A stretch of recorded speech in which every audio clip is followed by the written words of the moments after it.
এখন আমি পঞ্চম শ্রেণীর প্রাথমিক গণিত থেকে 8 অনুশীলনের 1 নম্বর যে সমস্যাটি রয়েছে এই সমস্যাটির সমাধান করব।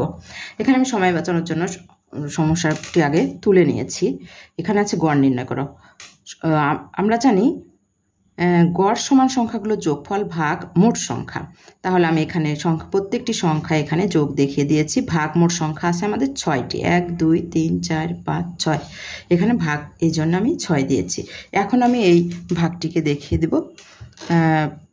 6 9 54 বিয়োগ করে হয় এখানে 3। ভাগটিকে চালিয়ে নেওয়ার জন্য ভাগফলের এখানে একটি দশমিক বিন্দু দিলে এখানে আমি একটি শূন্য নিতে পারবো।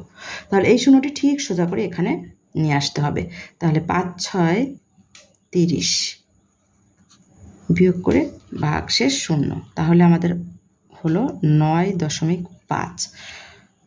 উত্তর 9.5।